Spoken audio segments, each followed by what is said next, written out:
Hi friends, welcome back to my channel. எல்லாருக்கும் வணக்கம். இன்றைக்கி என்ன ரெசிபி பார்க்க போகிறோன்னா, துருவிய தேங்காயை வச்சு தேங்காய் சாதம் தான் செய்ய போகிறோம். இது ரொம்ப டேஸ்ட்டாக சுவையாக இருக்கும். இது எப்படி செய்யலான்னு இப்போ வீடியோக்குள்ளே போய் பார்க்கலாம் வாங்க.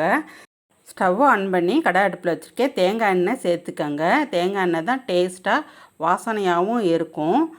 எண்ணெய் நல்லா காஞ்ச வாட்டி கடுகு சேர்த்துக்கங்க. கடுகை நல்லா பொரிய விடுங்க. வெடித்தாதான் நல்லாயிருக்கும். கடலைப்பருப்பு 1 ஸ்பூன் அளவுக்கு சேர்த்துக்கங்க. அடுத்ததாக முழு உளுந்து, வெள்ளை உளுந்து அதையும் சேர்த்துக்கங்க 1 ஸ்பூன் அளவுக்கு. இப்போ நிலக்கடலை சேர்த்துக்கங்க. இந்த மூணையும் நல்லா வணக்கி விடுங்க. கடலைப்பருப்பும் உளுந்தும் ப்ரௌன் கலர் ஆகிற வரைக்கும் நல்லா வறுத்து விடுங்க. இப்போ இது கூடவே காஞ்ச மிளகாய் 3, பச்சை மிளகாய் பொடியாக நறுக்கினது அதையும் சேர்த்து நல்லா வதக்கி விட்டுருங்க.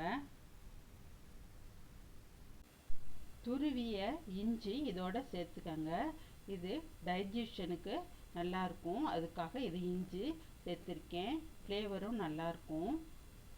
இதில் பருப்பு வகையெல்லாம் ரொம்ப கரிக்கிறாமல் பார்த்துக்கங்க. லோ ஃப்ளேம்லேயே வச்சு வருங்க. இப்போ சாதத்துக்கு ஏற்ற மாதிரி உப்பு சேர்த்துக்கங்க. உங்களுக்கு தேவையான அளவு சேர்த்துக்கங்க. எவ்வளோ சாதம் போடுறீங்களோ அந்த அளவு சேர்த்துக்கலாம். கருவேப்பிலை கொஞ்சம் சேர்த்துக்கங்க. அதையும் வதக்கி விட்டுருங்க. தேங்காய், துருவிய தேங்காய் 1 கப் அளவுக்கு சேர்த்துக்கங்க. அதையும் ரொம்ப வதக்க வேண்டாம், கலர் சேஞ்ச் ஆகிரும். மிதமான சூட்டில் லேசாக வதங்கினா போதும் தேங்காய். இதுக்கப்புறமா வடித்து ஆற வச்ச சாதம் 1 கப் அளவுக்கு சேர்த்துருக்கேன். இதை கீழே இருந்து நல்லா மேலே வரைக்கும் பெரட்டி விடுங்க. உப்பு காரமெல்லாம் இதில் சேரணும்.